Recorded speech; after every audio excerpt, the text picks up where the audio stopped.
저는 최근 자살 시도를 할 정도로 괴로워요. 잘 지내보려고 최선을 다했지만 제 행동에 대한 죄책감에서 벗어나지 못하고 자살 시도를 했고 어머니가 발견하셔서 살았어요.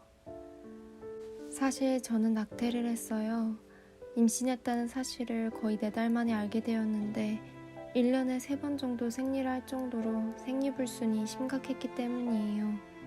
저는 임신한 줄 모르고 취업 스트레스 때문에 술도 마시고 정신과를 다니면서 약물 치료를 받았어요. 이미 2달 동안 약을 먹은 상태였고 입덧인 줄도 모르고 소화제만 먹은 저에게 너무 큰 죄책감이 들었어요. 작곡 일을 하면서 제가 돈을 안정적으로 버는 상황도 아니었고 앞으로 잘 될 거란 보장도 없고 제가 격리로 회사에 다니면서 항상 최저임금 정도로 받는데 정말 미래가 막막했으니까 게다가 코로나 때문에 회사 일도 위태했고요. 도저히 나을 수가 없었어요. 저도 아기도 행복하게 살 수가 없을 것 같아서요. 그렇게 수술을 하고 난 다음에 교회를 도저히 못 가겠는 거예요. 교회 친구들이 연락하고 물어보는데 그냥 피하기만 하게 돼요. 아무도 이런 일을 안 겪었을 것 같고 이해 못하지 않을까, 욕하지 않을까 두렵고요. 너무 죄인이라는 생각이 들었고 자다가 깨고 악몽을 자주 꿨어요. 교회는 못 나가겠고 해서 온라인으로만 예배를 드렸어요. 기도가 안 나오지만 한두 마디라도 해야 살 것 같아서요. 친한 교회 언니들한테 말해볼까 하다가 혹시라도 소문이 날까봐 아무에게도 말하지 못했어요. 저는 처음엔 남자친구한테도 숨기려 했어요. 버림받을까봐요. 나중에 임신 사실을 알렸을 때는 나 분명 안에다가 안 했는데? 이러는 거예요. 저만 불안해하는 거고 저만 몸이 상하고 혼자 수술을 받고 그 과정이 너무 괴로웠어요. 그 후로 남자친구와는 헤어졌어요. 이런 과거가 있는 여자인데 또 연애를 할 수 있을지도 모르겠어요. 혼전 순결을 안 지켜서 저한테 이런 벌이 내려진 걸까요? 수술한 후에는 엄마가 저희 집에서 머무르세요. 엄마 아빠에게도 불효하게 돼서 죄송하기만 해요. 저는 뭔가 용서받을 수 없는 사람인 것 같아요. 사람들에게는 낳든 낳지 않든 어쨌든 문란한 여성으로 보일 것 같아요. 특히 낙태죄 얘기하면서 태아를 버리고 자기 삶을 선택한 여자가 이기적이라는 말을 들을 때마다 거기서 오는 죄책감이 큰 것 같아요. 낙태죄 헌법 관련해서 한창 뉴스에서 떠들썩할 때 교회에서도 여자들이 자기 행복만 챙기고 생명이 중요한지 모른다는 설교를 들었고요. 제가 멀쩡한 생명을 죽였다는 죄책감에 마음이 무척 괴로워요. 얼굴도 보지 못한 그 아이를 생각하면 너무 죄스럽습니다. 이 죄책감에서 벗어나고 아이가 좋은 곳에 갔기를 기도하면서도 앞으로 작곡가의 꿈도 연애도 너무 겁이 나고 두렵습니다. 어떻게 하면 이런 죄책감과 두려움 속에서 벗어날 수 있을까요? 세상도 한번 보지 못한 그 아이를 위해 제가 할 수 있는 일이 있을까요?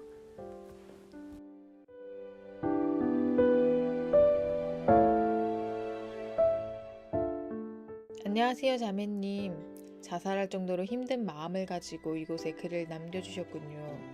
자매님의 이야기를 읽으며 홀로 감당하셔야 했던 어려움들이 저에게도 느껴져 마음이 무척 무거웠습니다. 다른 말씀을 드리기 전에 혹 다시 자살하고 싶은 생각이나 깊은 우울과 죄책감으로 힘드실 경우 자살 예방 상담 전화로 바로 연락하시거나 상담 전문가들과 이야기를 나누시길 간곡히 부탁드립니다.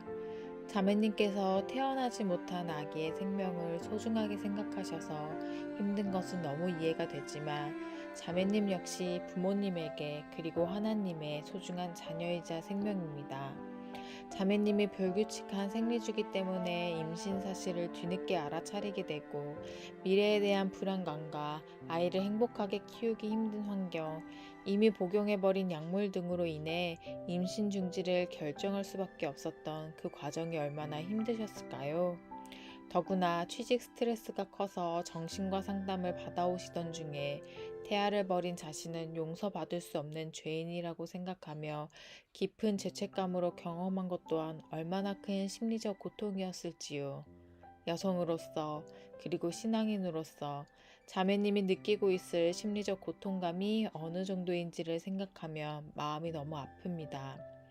이 답글이 자매님의 죄책감과 힘든 마음들을 모두 덜어낼 수는 없겠지만 함께 그 짐을 지어가는 동행의 글이 되었으면 좋겠습니다.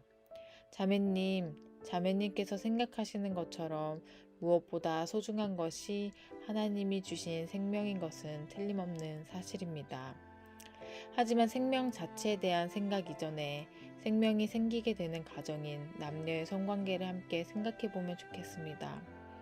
이성 간의 성관계에서 남성이 여성보다 피임 결정권을 갖게 되는 불평등한 경향이 있고 남성에 비해 여성은 피임을 실천하기 어렵기도 합니다. 특히 자매님의 전 남자친구처럼 성관계 파트너가 책임을 회피하며 무책임한 태도를 보일 때면 여성들은 임신이든 낙태든 출산이든 혼자 그 어려운 과정을 겪으며 몸과 마음의 상처를 견뎌내야 하는 경우가 많습니다. 함께 성관계를 했음에도 불구하고 태아 생명에 대한 책임은 온전히 여성에게 있는 것처럼 인식되고 있는 것이 사회적 통념이고요. 이처럼 피임과 낙태에 대한 책임을 여성에게 돌리기 전에 커플 관계에서 남녀의 평등한 관계와 남녀가 서로가 서로에 대해 책임있게 행동해야 함을 강조하는 것이 생명 자체에 대한 강조보다 선행되어야 할 것입니다. 피임과 낙태의 문제는 여성만의 문제가 아니라 함께 생명을 만드는 과정을 나눈 남성의 문제이기도 함을 기억하시고 조금 편안한 마음을 가지시기를 바랍니다. 그리고 자매님은 태아를 버리고 자신의 삶을 선택했다는 죄책감과 이런 행동은 이기적인 것이라고 비난하는 사람들로 인해 많이 힘들어 하시는 것 같습니다. 하지만 심한 생리불순으로 인해 임신 사실을 모르고 음주와 약물 복용으로 태아에게도 좋은 영향을 미치지 못했을 것이라는 생각과 아이를 행복하게 해줄 수 없는 상황들로 인해 자매님은 임신 중지를 선택한 것은 아닌지요. 이러한 선택은 많은 것을 고려한 피치 못할 행동을 하신 것이고 그 결정을 하는 과정에서 다른 사람들에게 차마 말로 다할 수 없는 고민으로 인해 기도하고 눈물로 지새운 날들이 많지 않았을까 짐작해 봅니다. 너무 힘든 시간을 홀로 견디어내신 용기에 격려와 지지를 보냅니다. 사실 사회에서는 태아와 여성의 관계를 태아의 생명권과 여성의 자기 결정권이라는 권리의 측면으로만 바라보려 하고 태아와 여성을 적대적 관계로 위치짓는 오류를 범하고 있어 많은 사람들이 비판 없이 그런 잘못된 생각을 받아들이고 있습니다. 하지만 태아와 여성은 개별적으로 분리할 수 있는 존재가 아니고 육체적, 심리적, 영적으로 연결되어 있는 관계적 존재이지요. 게다가 여성이 혼자 아이를 양육할 만한 환경이 마련되지 않는 사회에서 생명에 대한 책임을 여성에게만 지우는 것은 바람직하지 않습니다. 이에 더해 부모님의 소중한 딸이고 하나님께서 허락하신 소중한 생명인 자매님 스스로가 하나님의 사랑을 마음껏 누리시기를 바랍니다. 그리고 하나님의 사랑을 충분히 느끼면서 어느 정도 시간이 지나 자매님에게 또 다른 생명이 찾아왔을 때 그 생명을 누구보다 건강하고 아름답고 책임감 있게 맞이할 수 있도록 준비하는 것이 자매님이 지금 할 수 있는 생명 사랑의 길이 아닐까 생각합니다.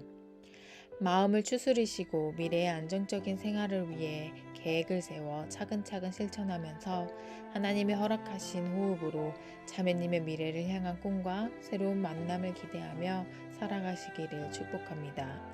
자매님이 겪고 계신 마음의 고통이 너무 크다는 것을 알기에 필요하시면 언제든지 꼭 저희 이화복회 상담센터로 연락을 주시면 상담 전문가들의 도움을 받을 수 있다는 것을 말씀드리고 싶습니다.